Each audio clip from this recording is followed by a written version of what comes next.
안녕하세요, 가치환입니다. 12월 20일 금요일 국내 시장이 마감되었습니다. 자, 오늘 시장은 전반적으로 뒷심이 조금은 부족했던 시장이었던 것 같아요. 아무래도 3일간의 휴일이 있는 만큼 시장에서는 그 부분을 부담스럽게 봤을 것이고요. 또 오전장에 갭상승으로 출발했었던 만큼 매수보다는 매도 물량이 더 나왔을 가능성도 있겠죠. 그래서 코스피는 내내 빨간불을 그래도 유지를 했었는데 장 막판에 조금 더 빠지면서 전날과 거의 동일하게 마감이 되었고, 하락한 것은 0.02포인트밖에 되지 않는데 그래도 2600포인트는 깨졌었네요. 그리고 코스닥도 비슷하게 오후장에 조금은 빠지면서 결과적으로 0.5% 하락이 나왔습니다. 그리고 시가총액 상위 종목들을 보면 오늘은 전반적으로 반도체 대형주들 이쪽에 흐름이 양호했었고, 그 외에는 딱히 흐름이 그렇게 좋지는 않았습니다. 특히 포스코 그룹주라든지 2차전지 관련주들 이쪽이 조금 더 좋지 않았었고, 그리고 코스닥은 여기도 마찬가지로 에코프로 그룹주, LNF 모두 2차전지 관련주였죠. 반면에 크게 상승이 나온 종목도 딱히 눈에 띄지는 않습니다. 이어서 수급을 살펴보면, 자, 오늘은 코스피 내에서도 기관에 많은 매수가 들어왔어요. 보통 연말쯤이 되면 기관과 외국인의 적극적인 매수세는 들어오진 않거든요. 제 경험상 그랬었는데 최근 들어서는 기관 외국인 모두 적극적으로 들어오고 있고, 오늘 외국인의 소폭의 순매도가 나왔지만 이 정도면 무시해도 되지 않을까 라는 생각이 들 정도로 작은 규모의 매도가 나왔습니다. 그리고 코스닥은 반대로 외국인의 순매수가 들어왔고 기관은 소폭의 순매도가 나왔었네요. 그리고 삼성전자, 오늘 기관과 외국인이 합쳐서 3천억 이상의 순매수가 들어왔고, 그리고 SK하이닉스는 이쪽은 최근에 상승폭이 커서 그런지 현재 구간에서는 적극적인 매수세는 들어오지 않는 것 같습니다.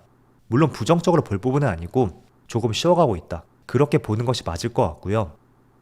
그리고 최근에 수급이 상당히 좋았었던 자동차 관련주들, 현대차라든지 기아, 오늘은 현대차에서 외국인의 순매도가 나왔지만 기관 쪽에서는 많은 순매수가 들어왔고 기아는 꾸준히 양매수가 들어왔죠.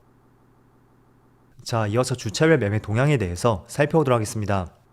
12월 22일 외국인이 가장 많이 매수한 종목은 삼성전자, 포스코DX, 가온칩스, AD테크놀로지, HLB 이렇게 각각 순매수 상위 종을 올렸고, 그리고 기관도 동일하게 삼성전자, HMM, SK하이닉스, 현대차, 하나솔루션 이렇게 각각 상위 종목에 올렸습니다.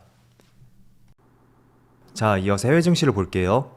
전날 미국 시장이 오후장에 조금은 빠지면서 어제도 국내 시장의 흐름이 좋진 않았습니다. 하지만 하루 만에 다시 나스닥 1.2% 급등이 나왔고 굉장히 시장의 우호적인 흐름을 보여주는 것 같아요. 그리고 S&P 500도 마찬가지로 1% 상승이 나왔고 다우지수도 0.8% 상승이 나왔습니다. 그리고 반도체 지수가 무려 2.7% 급등이 나왔고, 아무래도 마이크론 테크놀로지의 실적 발표가 있었잖아요. 시간 내에서 실적 발표가 나왔던 만큼 그게 어제 정규장에 반영이 되었고 그로 인해 큰 상승이 나왔던 것 같습니다. 자, 일단은 그래도 한 2달 정도 가파르게 상승이 나왔단 말이에요. 그래서 지금의 시장 분위기는 양호하지만 언제든지 조정이 들어와도 이상할 게 없는 시장입니다. 그래서 그 점은 꼭 기억을 해보시고요. 또 제가 이거 하나 말씀을 드려볼게요. 지금 코스피, 코스닥도 마찬가지고 미국 시장도 모두 마찬가지인 것 같습니다. 일단은 나스닥을 주봉으로 보면, 자, 지금 5년 동안의 시장 흐름을 봤을 때는 작년 말쯤 그리고 올해 초 그때 저점을 형성하고 시장이 상당히 많이 반등이 나왔어요. 거의 하락폭에 있어서 제가 봤을 때는 80% 정도? 그 정도 반등이 나왔다고 보여지거든요. 그런데 지금의 반등은 올해는 더 이상 금리를 올리지 않을 것이라는 기대감에 따른 시장의 상승이었다고 저는 생각을 하고 있습니다. 그래서 내년에 본격적으로 금리 인하를 검토할 것으로 전망이 되잖아요. 하지만 실제로 금리를 몇 차례 인하한다고 하더라도 생각보다 주가는 또 크게 반등이 나오지 않을 가능성도 있습니다. 그거는 지금 보시는 것처럼 미리 선반영되었기 때문에 충분히 그럴 가능성이 있다고 저는 생각이 되고, 그리고 이 차트 한번 보여드릴게요. 지난 20년 동안의 미국과 국내 기준금리 추이인데 여기서 볼 때 3차례 정도 고금리를 본격적으로 떨어뜨렸던 시점이 3번 있었습니다. 분명히 이 시점에는 주가의 대세적인 상승이 나왔습니다. 대표적으로 코로나 때 차트를 보여드리지 않아도 알 수가 있겠죠. 그리고 08년에 금융위기가 있었고 2009년부터 해서 굉장히 오랫동안 저금리 정책이 이어졌습니다. 그래서 그 당시에도 보면, 자, 이때였죠. 2009년도부터 해서 몇 년 동안 대세 상승장이 나왔습니다. 나스닥 지수만 거의 저점에서 2배 이상 올랐었죠. 그리고 이 당시에도 닷컴 버블이 붕괴가 되면서 금리를 크게 내리기 시작했었고, 이 당시도 한번 볼까요? 2001년도부터 본격적으로 금리를 인하하기 시작했었고 2004년까지 한 3년 정도 인하하기 시작했습니다. 자, 그 당시에 나스닥의 흐름을 보면 2001년도하고 4년까지였죠. 이 기간 동안에 금리를 계속 내렸었는데 결코 시장은 반등이 나오지 않았습니다. 본격적으로 반등이 나온 것은 저금리 정책이 유지가 될 때, 그때부터 해서 자, 이렇게 2005년부터 2006년, 7년 계속 상승 기조가 이어졌거든요. 그래서 제가 드리고 싶은 말씀은, 자, 일단은 금리를 내린다는 것은 분명히 주식시장에는 호재는 맞습니다. 하지만 지난 2000년대 초반의 사례를 봤을 때는 금리를 내리는 구간에서는 그렇게 시장의 흐름이 결코 좋지는 않았었고요. 오히려 금리를 내릴 만큼 내리고 저금리가 유지가 될 때, 그때 시장은 조금 더 탄력적으로 움직였습니다. 이때도 마찬가지였고 최근에 2010년대에도 마찬가지였죠. 그래서 지금도 막연하게 금리를 내리기 때문에 내년에는 주식시장이 본격적인 상승이 나올 것이다, 그렇게 기대를 하며 베팅을 하는 것도 조금은 위험할 수도 있다는 것을 말씀드리고 싶어요.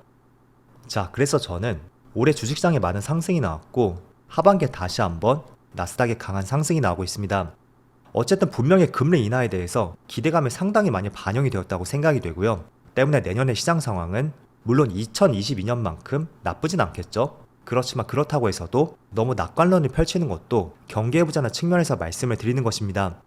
때문에 올해 시장에 이런 기대감들이 선반영되었다면 오히려 금리 인하를 처음 하는 시점에는 팩트 발표에 따른 지수의 하락, 이런 것도 조금은 예상을 해볼 수도 있을 것 같아요. 그래서 이런 부분은 생각을 해보지 않으셨을 텐데 한 번쯤은 달리 생각을 해보시는 것도 필요할 것 같고요. 코스피 코스닥도 마찬가지일 거라고 생각이 돼요. 자, 물론 코스피나 나스닥에 비해서 상승했다고 볼 수 없는 그런 흐름이 나오고 있죠. 하지만 내년 하반기가 된다면 다시 한번 공매도가 재개가 될 것이고, 그런 측면들을 한번 생각해 본다면 오히려 내년 시장은 상반기가 더 좋지 않을까, 그런 생각도 한번 해볼 수가 있습니다. 때문에 막연하게 금리가 내리게 된다면 본격적으로 시장이 올라가지 않을까, 그런 기대감을 조금만 눌러보시고요. 그런 외적인 재료가 아닌 정말로 업황이 긍정적인지 보다 그런 부분에 포커스를 맞춰가면서 내년 시장을 바라보셨으면 좋겠습니다. 자, 그래서 그런 내용하에서 오늘 거래대금 상위 종목들을 살펴보면 대체적으로 AI 반도체, 온디바이스 AI 관련주의 상승이 나오고 있어요. 가온칩스라든지 오픈엣지 테크놀로지, 오늘 시장에서 거래대금이 가장 많이 실리고 있는 업종이라고 생각이 되고 SK하이닉스도 마찬가지겠죠. 때문에 이런 업종들은 계속 말씀을 드리지만 지속적으로 업황에 대해서 기대감을 가져볼 수 있는 업종이라고 저는 말씀을 드리겠습니다. 그리고 포스코 DX는 이 종목은 내년 1월 1일이었죠. 코스피로 이전 상장을 앞두고 있습니다. 그래서 그런 기대감 때문에 상승이 나오고 있다고 생각이 됐는데, 항상 말씀을 드리지만 업황 외적인 이슈로 인해서 주가에 상승이 나올 때 그거는 주가가 어느 시점이 되면 크게 요동을 칠 수가 있을 거예요. 때문에 포스코 DX는 연말 내지는 내년 초가 되었을 때 굉장히 주가의 변동이 나올 수가 있으니까 조심을 해보시고요. 그런 업종들을 한번 고려해 본다면 정치 테마주도 될 수가 있겠죠. 업황에 따른 이슈로 주가의 상승이 나오는 것은 아닌 만큼 조그만 외적인 바람이 불게 된다면 주가는 크게 뛸 수도 있지만 반대로 또 주가는 크게 급락이 나올 수도 있습니다. 그래서 우리가 종목을 투자할 때는 업황 자체에 힘이 있는지 그걸 계속 고려를 해보신다면 좋을 것 같습니다. 자, 그리고 HMM 한번 살펴볼까요? 이 종목이 오늘 거래대금 3위인데 최근에 상승 추세가 나오고 있어요.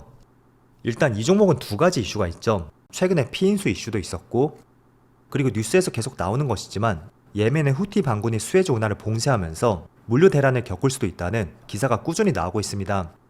가장 최근에 2021년 당시에도 대만의 한 선박이 좌초가 되면서 여기 수에즈 운하가 계속 막혔었거든요.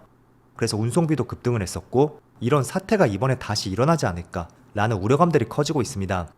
그래서 제 개인적인 생각으로는 조금 더 움직임이 나올 것으로 생각이 돼요. 때문에 연말에 주가의 상승이 조금 더 나올 수 있는지 계속 한번 살펴보세요.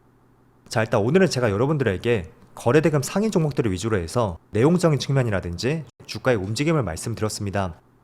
저는 개인적으로 거래대금 상위 종목들 내에서 주가에 큰 상승이 나온 종목이라면 내용들을 찾아보고, 이렇게 초록색 보이죠? 메모를 계속 해놓고 있고 또 최신화 작업도 계속 하고 있습니다. 그래서 내용들을 참조하기에 굉장히 도움이 된다고 생각이 되고, 때문에 시장이 끝났을 때 거래대금 상위 종목들을 체크해보면서 어떤 업종들이 큰 움직임이 나오고 있고 내가 관심을 가질 수 있는지 그런 것들을 계속 생각해 나가신다면 지금 시장이 어떻게 움직이고 있는지 이런 부분에 대한 생각이 깊어질 수가 있습니다.